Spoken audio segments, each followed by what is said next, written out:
Boa noite, pessoal. Tudo bem? Dá um alô pra gente aí, se tá tudo ok com áudio e vídeo, viu? Por gentileza. E aí, gente? Zine, tô te vendo de novo, viu? Ó, que legal, agora ele aparece. Rogério, Tati.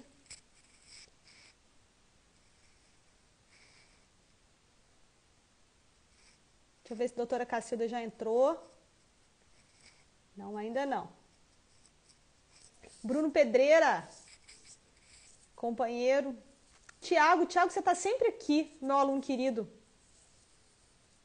Pessoal do Top Semente aí, sim, convidada top, a nossa convidada de hoje. Olha que beleza. Minha honra, o meu orgulho de estar recebendo a doutora Cacilda aqui.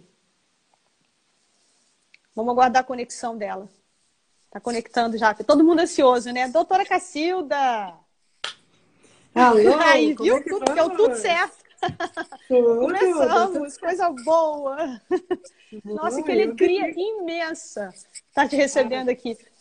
a Eu alegria é fico muito toda feliz. Eu nossa. estava comentando com os colegas que eu chego a ficar até emocionada. Eu falei, gente, estou emocionado com essa live de hoje. Está trazendo a doutora Cacilda do Vale, não é? É Cacilda Borges do Vale.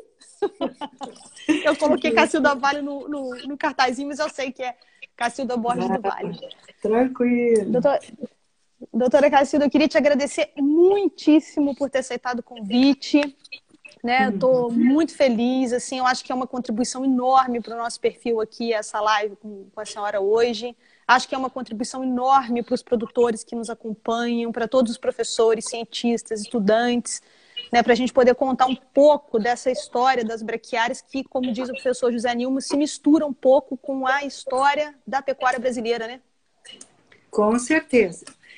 A gente Então, cansa de professor ouvir Paulo aqui. Carvalho aí, ó, chegando também para Olha que assistir. Eu estou muito gostoso. contente, Que é muito gostoso. bom, muito Não, para nós feliz. é muito bom, ainda mais nessa situação que eu estou semi-aposentada, né? Então, Que não para, né? não, e amanhã vai ter uma reunião do nosso grupo de pesquisa vegetal lá na Embrapa Gado de Corte, e eu estava até agora há pouco trabalhando com o Sanzio, que é o meu herdeiro, né? Grande parceiro também, estou sempre em contato com o Exatamente. Sans, uma pessoa fantástica, um profissional também de primeira. O melhoramento de braquiária continua em boas mãos, né, doutora Cacilda? Graças a Certeza Deus. que continua. Ah, com certeza. Bom, esse ano tomou uma força de tal tamanho que agora não dá mais para a gente dizer, simplesmente vamos parar de fazer algum programa como esse, né? É Não, muito de maior jeito do que nenhum. nós, é muito maior do que qualquer pessoa. Exatamente. Doutora Cacilda, então, para a gente começar, eu gostaria de, em nome do Grupo de Estudos em Forras de Cultura aqui da Universidade Federal de São João del Rei, agradecer a senhora pela disponibilidade, por ter aceitado esse desafio de pronto. Fiquei muito feliz, sabe, Ah, contente mesmo. O coração acelerava quando eu... Gente, eu preciso contar isso para vocês. O coração acelerava quando eu escrevia a mensagem para ela. Eu falei, ai, meu Deus, ela vai aceitar, ela não vai aceitar. Aceitou e nós estamos aqui hoje tendo essa conversa maravilhosa. Então, não, como para eu mim é sempre sempre... um prazer. Que bom, doutora Cacilda, eu fico feliz. Como eu sempre pergunto aqui pro pessoal, conta pra gente rapidamente, doutora Cacilda, a história de como que a senhora foi parar aí no melhoramento de braquiária, na forragicultura. Como é que foi Pois, isso? pois é, minha vida de pesquisadora, ou de fazer pesquisa, começou quando eu estava no segundo ano da Exalc, e eu recebi uma bolsa, daí eu fui fazer um estágio ali na silvicultura, na floresta, e o professor gostou de mim e me arrumou uma bolsa da FAPESP para fazer melhoramento de eucalipto. Então não tinha nada que ver com capim. Nada a ver com forragem. Exato. Eu acabei ficando como iniciação científica por 2 anos, ainda publicamos trabalho de melhoramento de eucalipto junto com a equipe. E, claro, que assim que eu me formei e fui contratada pela Embrapa, quando eu falei que eu queria trabalhar com florestas, naquela época a Embrapa não podia mexer com florestas porque existia o IBDF, Instituto Brasileiro de Desenvolvimento Florestal. E hoje vocês sabem que existe uma Embrapa Florestas que fica ali em Colombo, perto de Curitiba, né? Mas, em todo caso, já nessas alturas do campeonato, já tive que sair da Florestal, porque Agora, inclusive meu primeiro emprego foi no Instituto Florestal de São Paulo. Eu era concursada como fitopatologista, imagina. justa a matéria que eu menos apreciei desse desenho. E, de repente, quando fomos conversar com o pessoal da Embrapa, e o meu marido já era da parte animal, de produção animal, já trabalhava com planejamento de gado de corte, então, automaticamente, eles falaram, bom, olha, florestas não, mas pastagens precisamos muito de gente que se forme nisso. Então, quando já saímos para o mestrado, já saí diretamente para trabalhar com forrageira. Só que não necessariamente com genética. Porque quando eu saí, a coleção de pânico ainda estava sendo negociada com a França. E braquiárias, o que nós tínhamos? Nós tínhamos a braquiarinha, que é a Braquiária decumbens, e mal, não tínhamos nem ainda a marandu. A marandu. Tá? Que eu vou mostrar no histórico para vocês aqui daqui a pouco. Aí, quando eu saí, eles falaram, vamos fazer principalmente a parte de fisiologia. E foi, então, meu mestrado foi em fisiologia de pastagens. Fisiologia de plantas forrageiras. O que me deu um background muito bom. Aliás, até recomendo para quem se interessar por fazer melhoramento de plantas forrageiras, muito importante ter essa parte de fisiologia vegetal junto.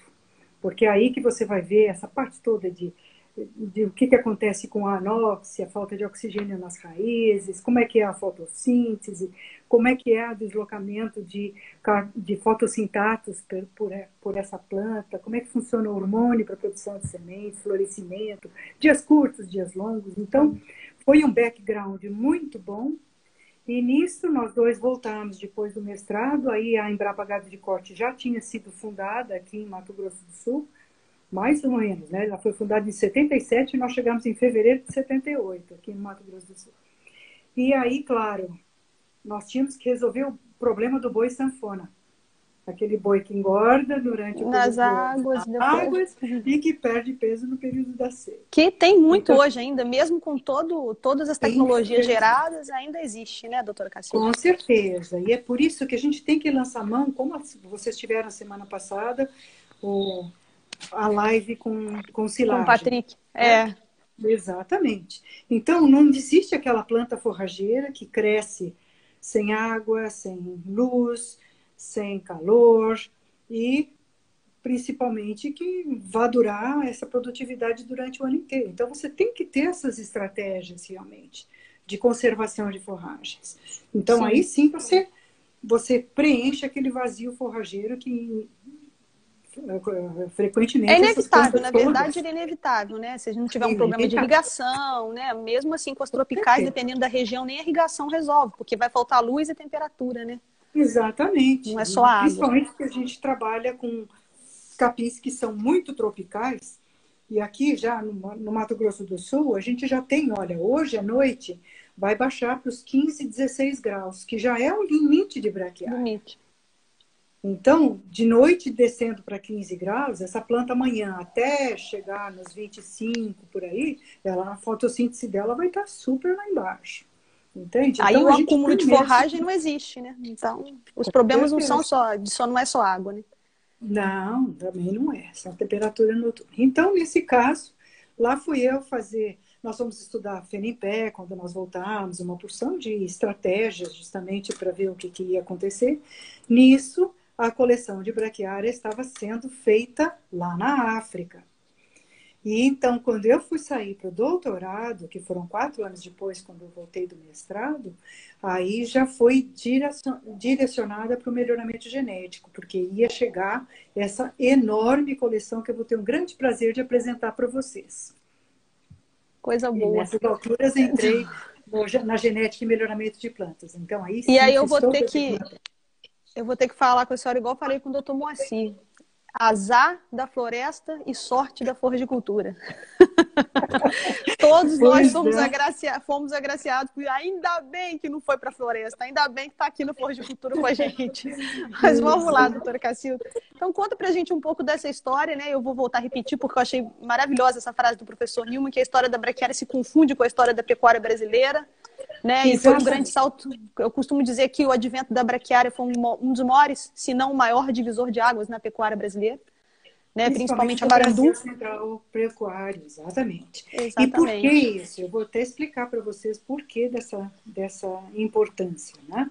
Porque vocês já tiveram uma conversa com a doutora Eliana, que contou para vocês um pouco daquela história do pânico, que também é muito bonita, e a braquiária difere bastante da história do pânico, porque justamente ela é uma introdução muito recente. Enquanto esses outros capins, como gordura, jaraguá, pânico máximo, capim-elefante, entraram na época colonial, graças à vinda dos navios negreiros, trazendo esses capins todos da África, infelizmente a África ocidental, não oriental, porque esses capins são muito mais originários da África do Leste. Mas os portugueses estavam trazendo os escravos e pegavam aqueles capins que estavam ali na beira, né, em Angola, no Golfo, né, no Golfo da Guiné, etc. Então, a braquiária, ao contrário disso, ela acabou sendo introduzida no Brasil apenas em 1952. Eu fiz alguns slides para você, né, Janaína? Que eu não sei se você Olha vai só, ter pessoal, oportunidade. então, pois é.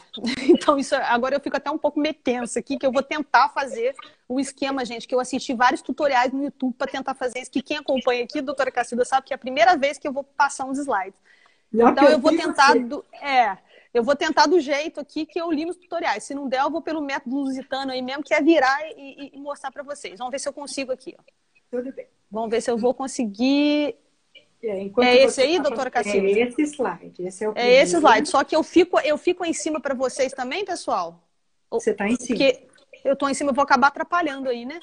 Um pouco do Não, não, slide. Mas dá para a senhora não explicar aí, sei. doutora Cacilda? Dá para explicar. Então, como vocês vão ver bem ali do lado esquerdo, vocês vão ver 1952 e realmente a braquiária decumbens cultivar IPA foi a primeira que entrou e entrou através do norte do Brasil. Ela veio através das Guianas, porque algumas pessoas devem ter trazido semente dessa planta que é nativa de Uganda, na África, trouxe para as Guianas e, com certeza, o Centro de Investigação de Pastagens ali de Belém do Pará viu esse material, ou alguém que foi lá visitar a estação experimental nas Goiânias trouxe para cá, e isso acabou entrando e entrou nas pesquisas do antigo IPEAN, então, Instituto de Pesquisas Agropecuárias do Norte do Brasil.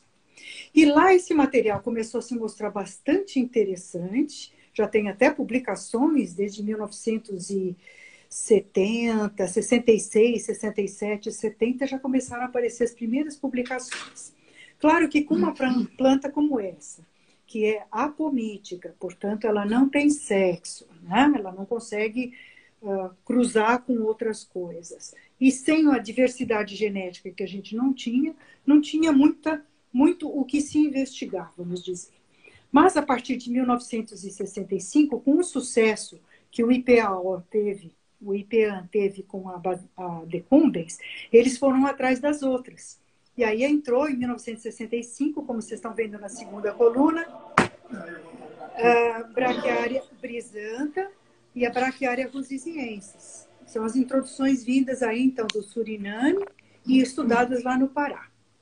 Mas aí, doutora Cacilda, desculpa, só uma pergunta. Esse material ele foi coletado direto lá por alguém? Foi uma introdução indireta aqui no Brasil, não é isso? Ele foi tipo uma introdução indireta. E indireta naquela época, não tinha esse negócio de pirataria, não tinha pirataria. Bom, a gente trocava tudo. Nós sempre fomos de distribuir tudo, inclusive das coisas que a gente tinha que lembrar pagar de corte.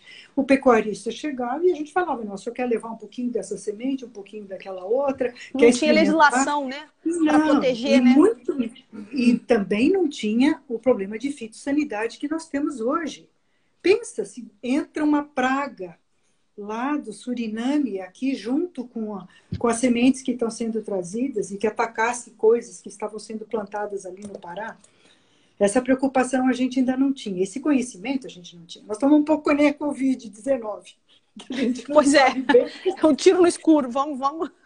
No escuro. Então, nessa época, alguém deve ter ido lá visitar a estação experimental e falou: olha, esse material parece muito interessante, vamos ver. E, claro, a gente trocava cartas naquela época, O que vocês têm de interessante? Ah, claro, nós temos interesse em avaliar por aqui, sim. E assim foi. Já em 1970, 74, porque a basilisca tinha sido, a braquiarinha tinha sido bastante interessante, e o governo começou a lançar aqueles planos de internalização da agricultura. No tempo que eu estava na faculdade, eu me formei em 1973. Os nossos professores sempre diziam que o cerrado não dava para nada. Nada. Não se podia plantar, não se colhia absolutamente nada, porque eram solos muito ácidos, muito já lixiviados, quase sem nutrientes. E então, ali só dava saúva. Então, eles sempre diziam, ou o Brasil acaba com a saúva, ou a saúva acaba com o Brasil. A braquiária acabou com essa uva primeiro. O governo fez aqueles propastos, CONDEP, que eram planos do governo para a formação de pastagens nessas regiões.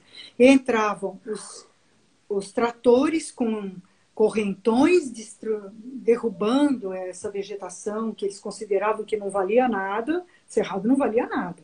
Você ter 100 mil hectares aqui no Mato Grosso, naquela época era Mato Grosso, né? Não era Mato Grosso do Sul, Goiás, valia um alqueire em São Paulo, ou um alqueire em Minas Gerais.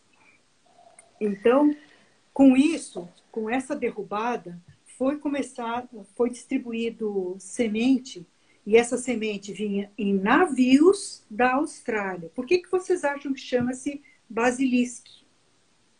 Australiano. Porque o Brasil resolveu importar essa semente que era produzida lá no Vale de Basilisque, na Austrália.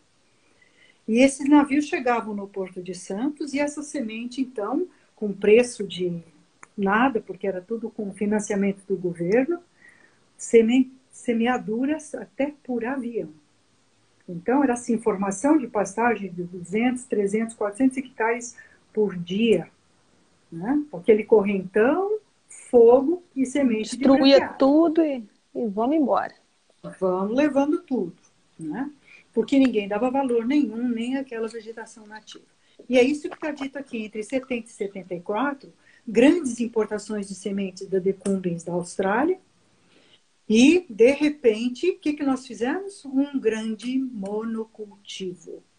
O que nós mar de braquiária. sempre condenamos. Qualquer monocultivo é sempre muito perigoso. Se plantássemos uma variedade só de milho, nesse Brasil Central, ou toda na região de plantada de milho, ou uma variedade de soja, era isso, era um grande monocultivo. Já plantando várias variedades cultivares de soja e milho, a gente ainda chama isso de monocultivo, porque no fim é uma cultura só em grandes extensões. Mas aí, nesse caso, graças ao próprio trabalho de melhoramento genético dessas grandes culturas, a gente sabe que tem as resistências diferentes a pragas, a doenças, né, doutora Cacilda? Ainda bem, né? E por isso também assim são as cultivares de forrageiras, né? Ah, pois é, mas essa aqui não. Era só ela. Mar de braquiarinha. O que aconteceu? Automaticamente foi desalojando inimigos naturais e etc. Veio as cigarrinhas das pastagens, que já existia aqui no Brasil. Mas com isso multiplicou-se e, infelizmente, muitas daquelas pastagens foram fortemente atacadas. Né? Por conta disso, a partir de 1980, por aí, a necessidade brotou de a gente procurar capins, mais ou menos naquela mesma linha, bem adaptados a solos fracos, ácidos, muito ricos em alumínio, mas com resistência à cigarrinha. E houve reuniões, inclusive lá no CIAT, que é o Centro Internacional de Agricultura Tropical, em Cali, na Colômbia, da qual até o Dr. Zimmer, nosso colega aqui do Zimmer, aqui da Gado de Corte, participou, levantando essa demanda. Precisamos de capins com resistência à cigarrinha, mas com a rusticidade da braquiária decumbens. E, portanto, essa coleção, a viagem de coleta, foi planejada e começou em 1984. Em 84 e 85, esse pesquisador do CIAT fez a viagem de coleta desde a Etiópia até a África do Sul, passando por vários países. E aí foi lá no centro de diversidade, né? Não só no centro de origem, mas também no centro de diversidade dela, né? Centro de origem e diversidade. Centro de origem e diversidade de braquiária são dois paizinhos bem pequenininhos no centro da África, chamado Ruanda e Burundi. Por que eu digo centro de origem? Porque a maior parte das nossas plantas sexuais que nós achamos na coleção são de Ruanda e Burundi. Então, por conta dessa sexualidade que é capaz de, então, de absorver pólen de outras e ir criando essa diversidade que a gente encontra na coleção, é que a gente diz que, então, ali era o centro de origem para depois partir para, então, a diversificação desses diferentes tipos. Tem uma seta grande azul dizendo ali produção de sementes. O que eu quis dizer com isso? A partir de 1975, a gente importava aquela quantidade de semente da Austrália, tudo chegando aqui de navio. Claro que os curiosos começaram a pensar assim, mas se está florescendo e está produzindo semente, por que a gente não pode colher um pouco dessa semente e usar essa semente aqui no Brasil mesmo? Então foi aí, a partir de 1975, já começaram os estudos lá a partir de 1972, 73, e em 75 nós praticamente suspendemos a importação de sementes, porque a gente já estava conseguindo produzir semente aqui no Brasil. De péssima qualidade ainda, muito misturada, sempre colheita do chão, com varredura.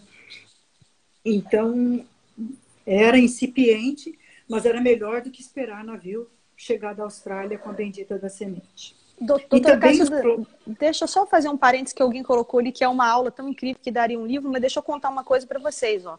Parte dessa história está contada no livro Plantas Forrageiras, né? Não, doutora Cacilda? Né? A doutora Cacilda fez o prefácio da segunda edição do nosso livro. Nós tivemos a honra dela aceitar fazer o prefácio da segunda edição do livro Plantas Forrageiras, que daqui a pouco já está saindo, só vocês aguentarem as pontas aí, esperando passar a pandemia para a editora colocar, então, para avisar o pessoal que está acompanhando aí. Parte dessa história é toda contada lá no capítulo de braquiária do livro Plantas Forrageiras. Só para fazer um merchan aqui, né, doutora Cacilda, do nosso livro, porque a doutora Cacilda também colabora com a gente. Exato. E também existe um livro, infelizmente só em inglês e em espanhol, que não tem uma versão em português, que é o gênero braquiária, que foi Braquiária Agronomy Biology Improvement, né? Melhoramento, que foi escrito a partir de um workshop que nós fizemos em 1984 lá no CIET, na Colômbia, com especialistas, inclusive africanos, australianos e etc. E esse livro é de livre download na internet. Tá? Então, se vocês quiserem saber os antecedentes, aliás, a gente precisava até fazer...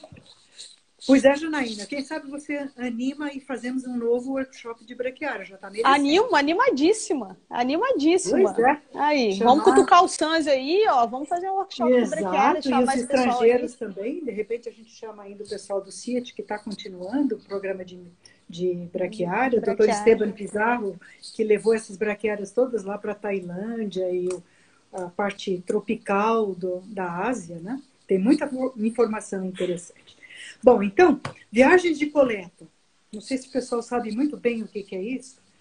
Foram feitas principalmente em cima de mapas de solo. Ok? Então, esse colega alemão foi nos herbários da Europa, onde já existiam coleções de braquiária que tinham sido colhidas pelos colonizadores do continente africano, sejam eles belgas, holandeses, ingleses, franceses. Procurou por ali e viu qual o roteiro, onde que essas braquiárias tinham sido colhidas, pegou os mapas de solo, buscando exatamente solos bastante ácidos, pH aí entre 4 e 5, e com pluviosidade mais ou menos ao redor dos 800 milímetros. Tem materiais também de 600 milímetros, 600 até 2.000 milímetros. E aí ele começou a traçar as rotas de coleta. Faz o contato, então, com os pesquisadores dos países de origem, então, se é um etíope, ou se era um do Quênia, outro do Tanzânia, ou de Ruanda, e foram feitas as viagens. Nessa viagem, esse pesquisador, que está o nome dele aqui, Dr. Gerhard Keller-Grein, coletou cerca de 700 materiais diferentes, mas de muitas espécies. Vocês estão vendo ali? 14 espécies diferentes. Então, diferentemente da coleção de Pânico Máximo, que a doutora Eliana contou para vocês, a coleção de Braquiária tem, no mínimo, aqui no Brasil, 13 espécies diferentes. Aquelas importantes que todo mundo conhece, Rhodesiensis, Decumbens, Numidicula, Brisanta, mas nós também temos Nigropedata, Braquiária jubata, Braquiária recta. Então, tem várias outras que possivelmente são banco de genes muito importante, mas ainda com muito pouca expressão forrageira no nosso meio. Primeiro porque também nós somos focalizados, tivemos que focar especialmente em cima das que a gente já sabia que tinham esse valor forrageiro. Mas olha quanto que ainda tem para se fazer com esse só uma pergunta, doutora Cacilda, essas outras espécies aí que a senhora falou também vieram, né, da África, então também provavelmente tem essa altíssima resistência ao pastejo por causa desse processo de coevolução que elas passaram com esses grandes herbívoros africanos, né? Muito bem lembrado, Janaína. Por que será que essas gramíneas africanas têm tanta resistência ao pastejo? E as nossas brasileiras não? Por isso, né? Por causa desse processo de coevolução, né? Com os grandes herbívoros africanos. Exatamente. E aqui no continente sul-americano, infelizmente, tivemos muito poucos herbívoros. Grande pressão de pastejo. Né? Então, por isso é que a gente, infelizmente, não conseguiu ainda deslanchar com esses páspamos ou com esses outros capins que são nativos aqui da nossa região tropical. De qualquer forma, quando essa coleção chegou, e eu estava chegando também da minha pós-graduação, nós tivemos, então, necessariamente que começar do zero. Não existia informação prévia, literatura que falasse desse material. A gente mal e mal estávamos sabendo saber o que podia ser cruzado com o quê, se esse material tinha sexualidade, se não tinha, número de cromossomos. Nessas 14 espécies diferentes, nós encontramos níveis de diploidia. Não sei se o pessoal sabe bem o que é isso. É a quantidade de cromossomos que esses materiais têm. Para poder cruzar, nós temos que ter igual quantidade de cromossomos vindo da planta-mãe com igual quantidade de cromossomos vindo dos pais. Então, se esse material tem 4 cópias de cada cromossomo, o pai também tem que ter 4 cópias. Aí, nós verificamos que só em Braquiária brisanta apareceu material com 2 cópias, com 3, com 4, com 5, com 6, com 7. Aí começa o desafio do melhorista. Aí você fala, são 220 acessos de Braquiária brisanta que tem nessa coleção. A grande maioria é como a Marandu, que tem 4 cópias. Graças a Deus. Mas e a Charaés? Você sabia que a Charaés tem 5 cópias, né? Porque você leu o capítulo inteiro. Várias vezes, né, doutor? Então, você vê, eu não consigo fazer melhoramento usando a Charaés como pai. Porque ela tem 5 cópias de cada cromossomo e as minhas plantas sexuais têm 4. Então, tudo isso teve que ser feito e demorou nada, pelo menos 10 anos, para a gente começar a entender bem como é que a gente trabalhava. Não que a gente não tenha feito cruzamentos. Se eu disser para vocês que eu até cruzei o Midícula com o Rhodesiensis, tá? Porque eu falei... Só para ver, vamos cruzar. Uma tem 36 cromossomos, a outra também tem, as duas com 4 cópias de cada cromossomo, vou cruzar, Midícula com Rhodesiensis. Depois, quando a gente estudou com mais cuidado, nós percebemos que o Midícula, apesar de ela ter 36 cromossomos, a base dela, o número básico de cromossomos é base 6, e as outras todas são base 9. Então, nunca que esses 36 de uma com 36 da outra ia combinar, mas eu tentei. Não custou, né? Então, vamos tentar. Eu preciso de um material. Tudo novo, né, doutora Cacilda? Que né? me dê tolerância né? a encharcamento. Encharcamento vem da onde? Vem da umidícula. Então, com a tolerância ao encharcamento do almidícola, combinado com o vigor e valor nutritivo da rosisiensis, era a fome com a vontade de comer. Mas não deu Se certo. desse certo.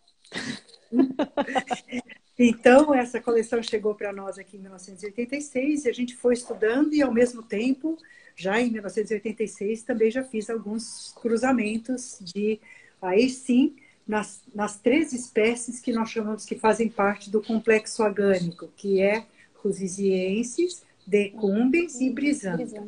Essas têm muitas coisas em comum nas suas origens genéticas. Então, por isso é que foi possível a gente cruzar.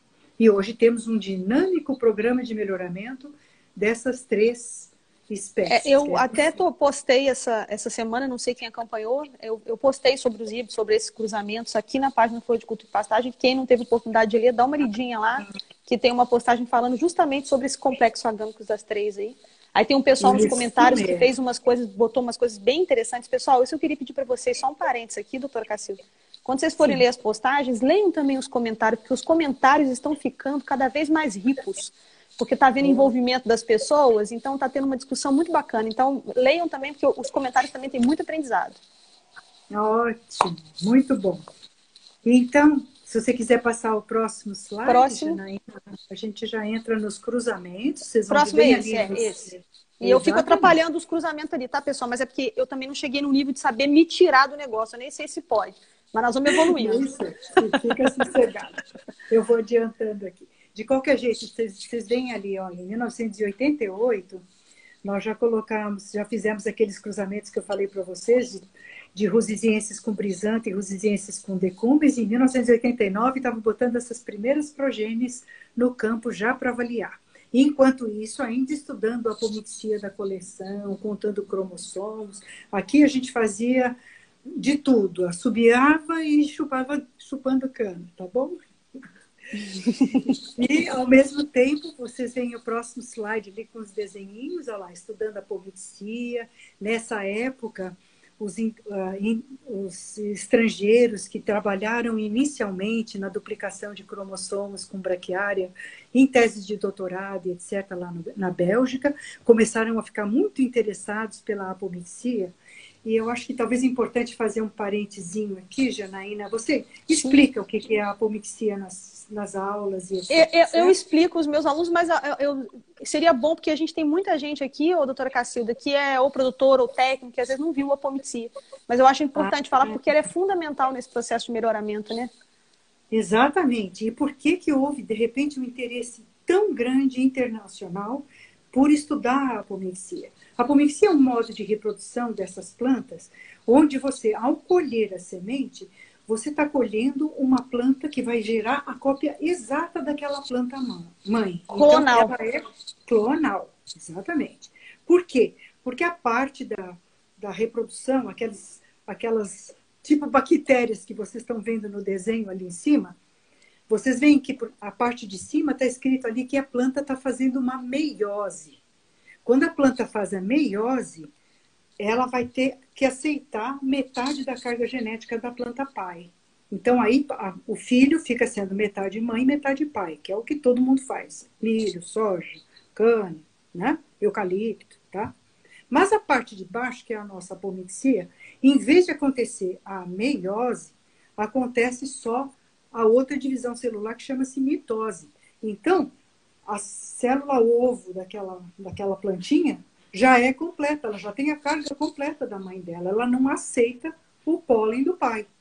Mas, na braquiária, o pólen é necessário porque ele precisa fecundar a outra parte dessa célula para justamente formar aquele endosperma. O endosperma é aquela parte da semente que nutre o embrião para a sementinha germinar.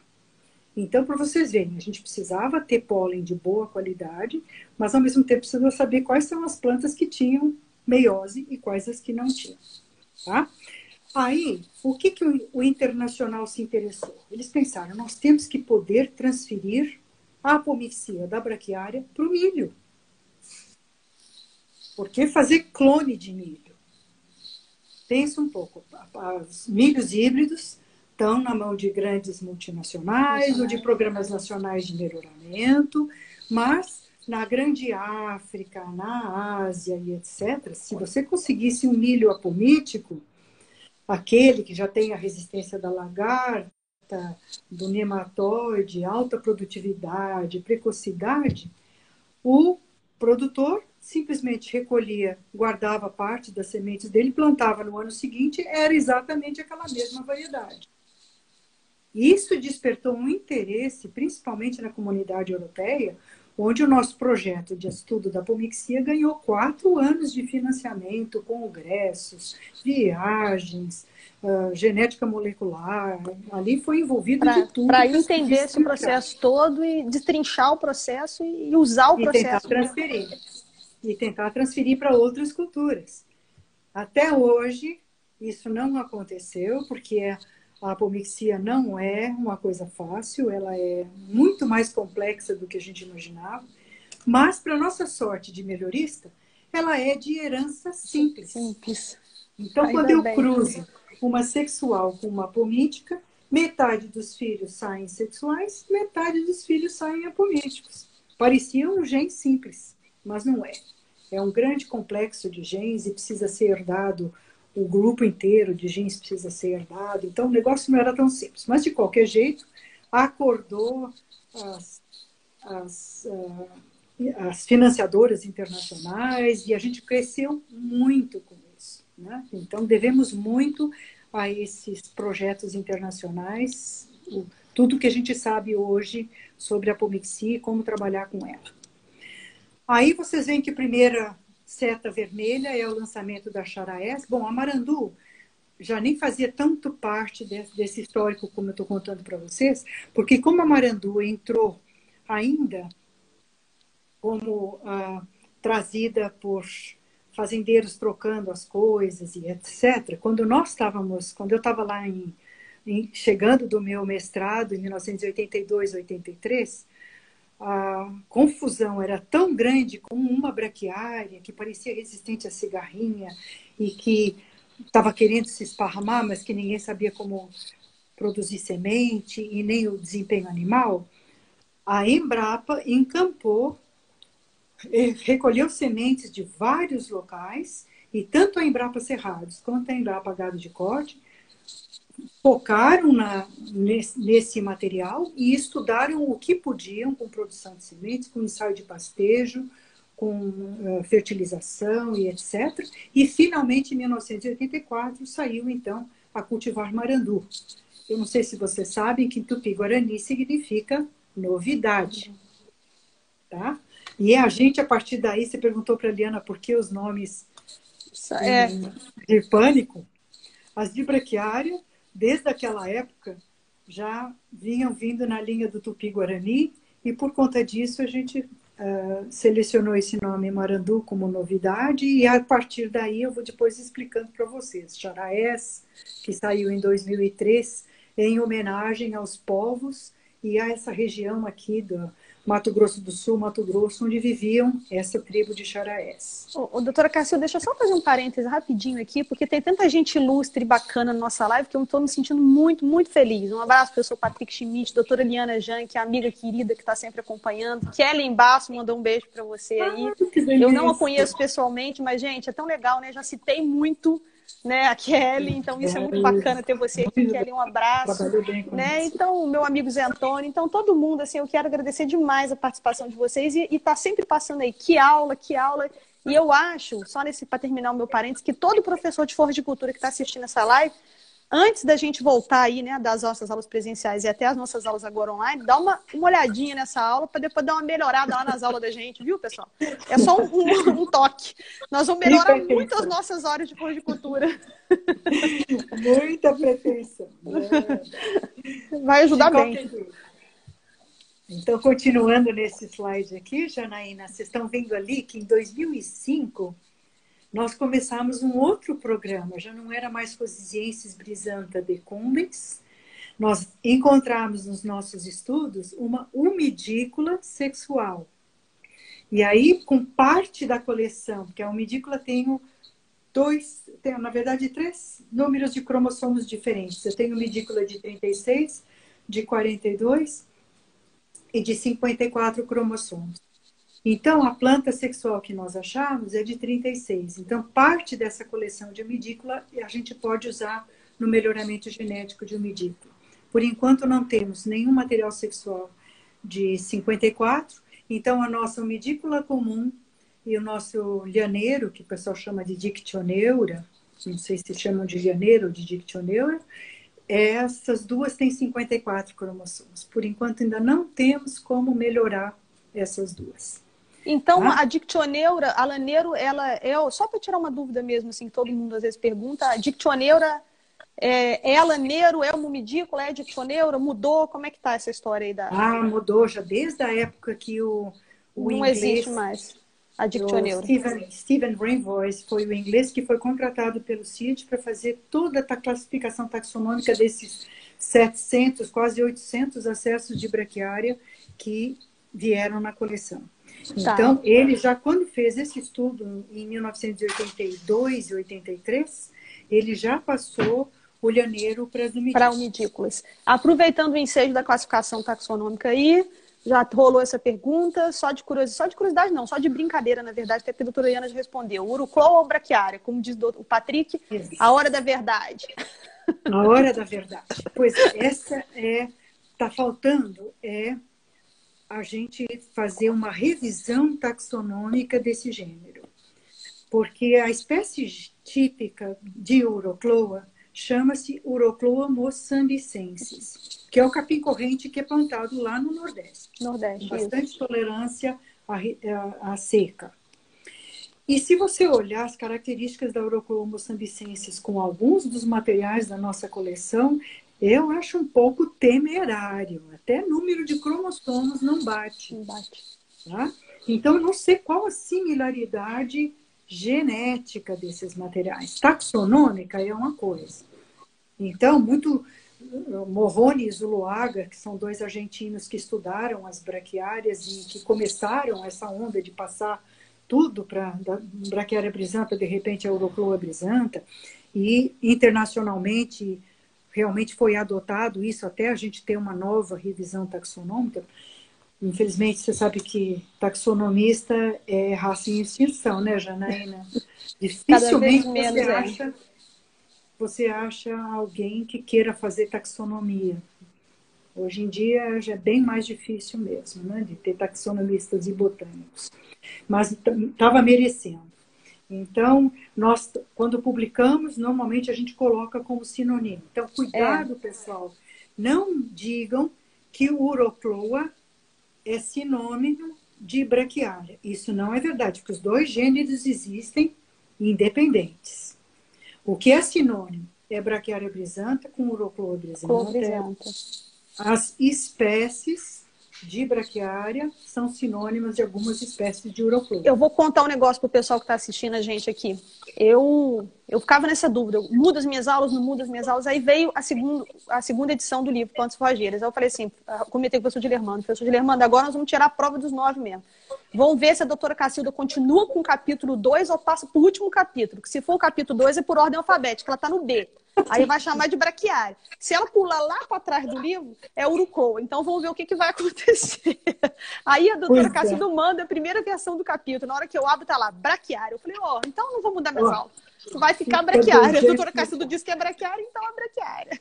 Pois é, a gente precisa lembrar disso, porque existe já toda essa... Para a publicação de papers internacionais, a gente tem que observar, tem alguns journals que não aceitam que você coloque preferem que você escreva Urucloa, sinonímia, braquiária brisanta. Né? Eu ainda não fiz isso, eu estou fazendo ao contrário ainda, doutor Cacilda, eu confesso. Eu ainda escrevo braquiária, até agora está colando, né? Entre aspas. Ninguém nunca pediu para voltar artigo meu por isso. Mas eu tenho colocado braquiária e depois eu coloco o sinônimo Urucloa. Para dizer assim, eu sei que mudou, mas eu prefiro a braquiária. Mas você sabe que mudou? Mas nós acabamos de estar com uma proteção provisória de uma nova cultivar. De braquiária brisanta. Se você entrar no mapa, no Ministério da Agricultura, no Serviço Nacional de Proteção de Cultivares, você não entre como Urucloa, que você não vai conseguir. Não vai achar. Entre como braquiária. Se você Pronto. quiser registrar no Ministério da Agricultura uma braquiária, não entre como braquiária, entre como Urucloa. Meu Deus. Então, até essas coisas serem bem esclarecidas e bem estudadas, a gente está mesmo um pouco na corda bamba, tá? Tá certo. Então, vamos vendo o que acontece. Bom, continuando aqui com o nosso histórico, porque daqui a pouco o nosso tempo acaba. Gente, agora que eu vi a hora, eu não tô nem vendo. Olha isso. Agora que eu vi. Nossa, vamos que seguindo delícia. ali, olha ali na 2009, vocês vão ver que finalmente conseguimos, graças à cooperação de uma pós-doc maravilhosa que nós tivemos, Karine Simeone, que é professora da URGS, lá em Porto Alegre, trabalhamos como pós-doc nossa aqui, e conseguiu a duplicação de cromossomos de braquiária decumbens, porque na coleção tinha de 18 cromossomos e ela conseguiu duplicar algumas para 36 cromossomos. Então, finalmente conseguimos fazer melhoramento de braquiária decumbens. E aí começou o programa cujos primeiros híbridos entraram no campo ali em 2009, como vocês estão vendo ali na figura, tá bom? Antes disso, vocês vão ver ali o lançamento da BRS Piatã em 2007. Então, vocês veem como as coisas iam andando. O melhoramento vai buscando as coisas básicas, os estudos básicos, duplicação de cromossomo, avaliando híbridos. E o lançamento de cultivares, a gente pegando materiais da coleção, que eram bastante interessantes. Fizemos a primeira rede nacional de braquiárias. Tudo seleção massal, né, doutora Cacilda? Tudo seleção massal, multiplicando sempre os mais vigorosos de cada um desses materiais. É importante da gente lembrar, né, Janaína, que apesar desse material ser clonal, apomítico, sempre tem flores sexuais no meio dessas plantas apomíticas. Tem flores, aquele racimo imenso que a gente vê ali, no meio daquilo ali, a gente sempre acha flores sexuais. Tá? E como eu falei para vocês, o pólen também é muito importante. Então, pólen de marandu pode estar caindo em cima de uma decumbens, o pólen de rosisiensis pode estar caindo em cima de uma brisanta. Então, o que a gente fazia? A gente selecionava os materiais mais vigorosos no campo e esses é que a gente multiplicava e depois passava para o ensaio regional sobre cortes e depois multiplicava a semente e passava para o ensaio sobre pastejo. Tá bom? Por isso é que a gente conseguiu proteção desses materiais.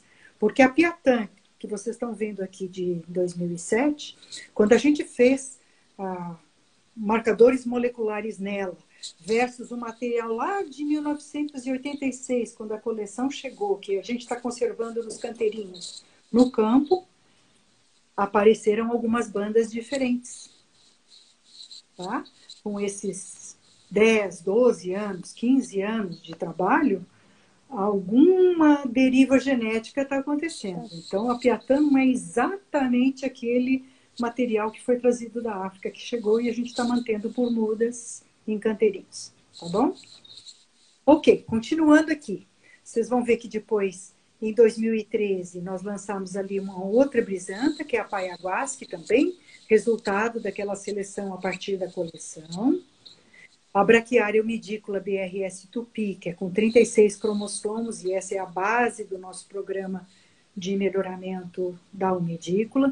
Também foi selecionada a partir da diversidade genética de umidícolas que chegaram, mas a partir de 2011, nós entramos numa nova fase de melhoramento genético. Por isso que eu escrevi ali em cima. Dinâmico programa de melhoramento nas 3 frentes. E foi nessa época que o Sanzi foi contratado. Amém. Porque se fosse só a Cacilda, eu não tinha dado conta de levar as 3 frentes ao mesmo tempo. Então, levamos cruzamentos interespecíficos de Rosisiensis brisanta decumbens, intraespecífico de medícula com medícula e intraespecífico de decumbens com decumbens. E isso, nesse terceiro slide que... desculpa, deixa eu colocar. Eu não falei ali do Ipiporã. Ipiporã é um lançamento de 2017, mas você sabe quando que eu fiz o cruzamento, Janaína? Acho que eu escrevi no capítulo lá, 1992. Tá vendo, gente? Olha só, é uma história mesmo, nossa. Mas por que não lançamos ele antes? Ele já vinha chamando a nossa atenção. É que nós tínhamos todas essas que vocês estão vendo aqui embaixo, que já estavam muito mais adiantados, já tinham passado em ensaios regionais, já estavam entrando no ensaio de pastejo, e o coitado do Ibiporã foi ficando na prateleira. Tá? Então ele ficou esperando a vez dele, porque a gente também não tem tantas pessoas assim para fazer os ensaios de pastejo. Tá bom? É, E era exige área, né? As repetições, né? O próprio manejo, tudo isso, né? É e muito poucos tempo, colegas muito também. investimento de para Muito avaliação, investimento. né? Exatamente. A Então, senhora quer o agora, terceiro? o terceiro mostrando o último, é só para dar. É um pouquinho complicadinho de mostrar para vocês. Não se impressionem muito, não. Essa pirâmide, o que quer dizer? É que a gente começa com números muito grandes lá em cima. Então, o germoplasma de quase 500 acessos. E aí a gente vai selecionando, selecionando. Quando chega lá na fase 3, vocês estão vendo lá embaixo? 1 a 3 genótipos é o que a gente coloca sob pastejo. Melhoramento genético é isso, minha gente. É número. A gente produz 2.000, 5.000 híbridos e depois você tem que selecionar os 5% melhor ou os 10% melhor. O resto tudo é descartado. Fica tudo para trás. Fica. Infelizmente, E tem, possivelmente doutora fica Cacilda, coisa. uma curiosidade muito pessoal, desculpa aí, pessoal. Fica aquela frustração do tipo assim, será que eu não deixei alguma coisa para trás que poderia ser boa? Fica. Deve Infelizmente ficar, né? fica. Mas nesses 5 ou 10% que a gente seleciona, como vocês podem olhar aqui, tem muitas coisas. Olha a flecha descendo dos ensaios paralelos.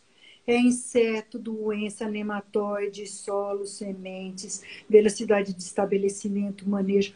Tudo isso tem que ser olhado. Então, quando a gente chega naqueles 1 ou 3 lá no final, que isso leva bem os seus 10, 12 anos, a gente está com um material muito sólido. Então, talvez por isso é que as cultivares denominadas BRS e Embrapa são materiais que foram muito testados. Então, é por isso que a gente coloca sem medo esse material para rodar. Tá bom? Então, só para ter uma noção geral do que a gente faz aqui no melhoramento, vocês veem que ali vai a primeira peneira na braquiária é a resistência a cigarrinhas. Né? A gente depois tem que fazer o modo de reprodução, porque a gente só vai passar adiante os materiais que são apomíticos. Por que a gente não passa adiante os sexuais, Janaína? O que acontece?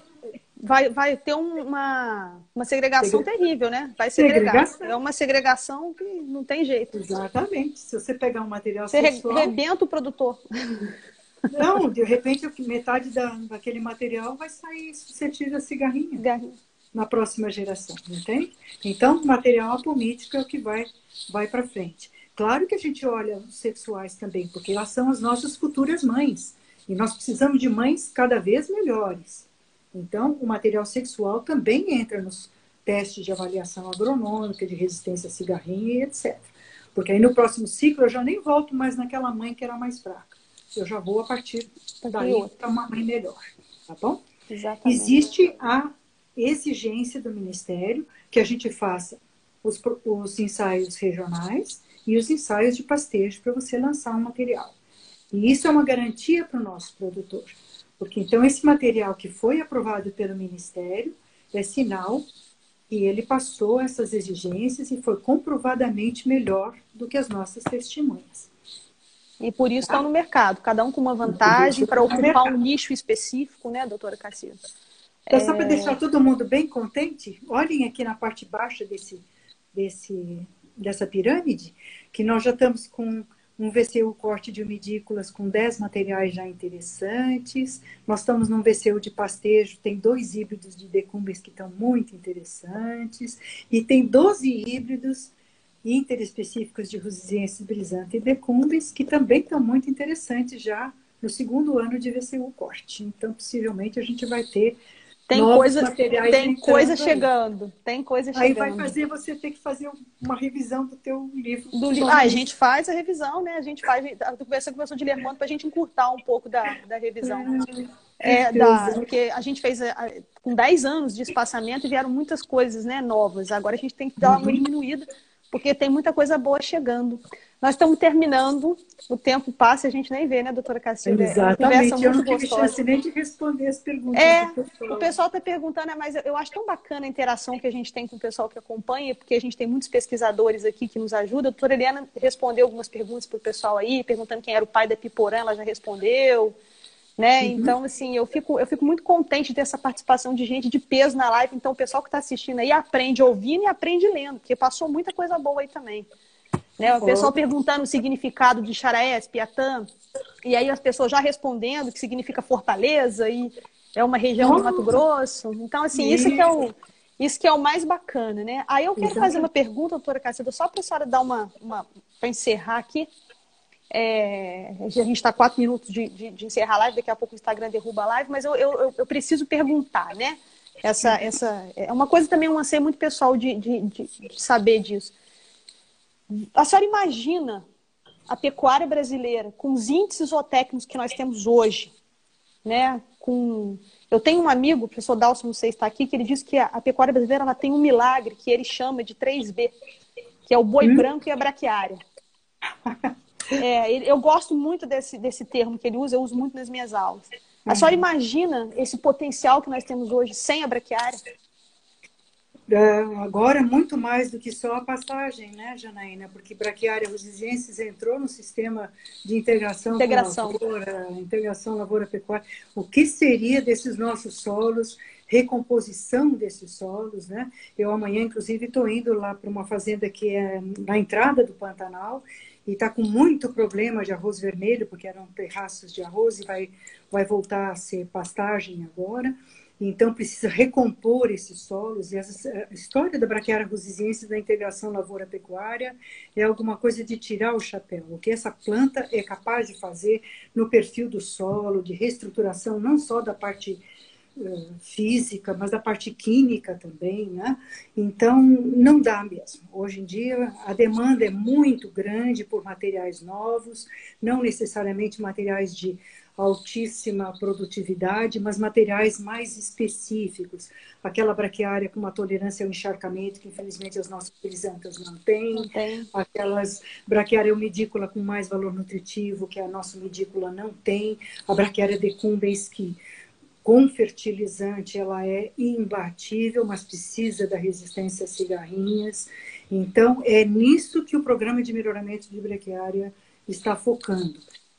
Vai ser mais para nicho, mais para integração com florestas, para melhor tolerância a sombreamento. Então, eu faço votos que várias pessoas se interessem por entrar nessa linha do melhoramento genético, que, olha, é arregaçar as mangas e fazer uma vida de história aí dentro, né, Tem um mundo, né? Tem um mundo. É uma delícia. O melhoramento... Eu estava outro dia lendo a minha dedicatória na tese de doutorado e eu escrevi isso, que a doutora Eliana me permitiu trabalhar com uma das ciências mais instigantes do mundo, que é o melhoramento genético. Né? Então, é muito instigante mesmo. Então, pessoal, já está o recadinho aqui que a live vai cair a qualquer momento. Doutora Cacilda, de coração, a minha alegria e a alegria das pessoas que estão assistindo, assim, a gente não consegue nem mensurar. Foi uma aula, sabe? Não é à toa que é a mãe das braquiárias, o título aí que todo mundo usa, né? Então, a pecuária brasileira, os pecuaristas que estão aqui, os técnicos, os professores, estudantes, agradecem demais. Fica o nosso agradecimento e a nossa gratidão por tudo que você representa na nossa pecuária. Tá? Estou sempre às ordens, Janaína. Eu sei disso. Conversar sobre outras coisas. E eu agradeço a atenção de todos vocês. Faço votos que vocês tenham muito sucesso com essas braquiárias. E muito obrigada, doutora Cacilda. Se quiserem que eu responda outras perguntas, é só encaminhar. Tem muita gente legal, o professor Dalso está aqui, o professor Manuel, e aí eu queria já aproveitar e deixar o convite aqui, inclusive para a senhora, doutora Cacilda, que semana que vem nós vamos receber o professor Sila Carneiro, numa live também, que eu tenho certeza que vai ser espetacular, que vamos falar de manejo, talvez, das braquiárias, talvez dos pânicos, e o título que ele escolheu, eu já vou falar de antemão para vocês, é belíssimo. Manejo de pastagem transformando ciência em prática. Exatamente, sabe que não adianta você escolher a cultivar certa. Se você não fizer um manejo, você exatamente. Todos anos de ciência e tecnologia. Então, muito nós estamos com bastante gente boa chegando por aí nas nossas lives. Doutora Cacilda, muito obrigada. Tudo Eu de que bom. agradeço. Não descanse na sua aposentadoria, que é só a gente que ganha. Só a gente que ganha se você não descansar. Não pendura o jaleco, não pendura a botina e nem o chapéu, por favor. Continue firme aí. Muito difícil. Exatamente. Tá bom. Tá ótimo. Um abraço, pessoal. Um abraço Doutora grande pra Eliana, um vocês. beijo Parabéns, para você. Eliana. Tchau. Parabéns Beijo. pela live. Tchau, tchau. Tchau.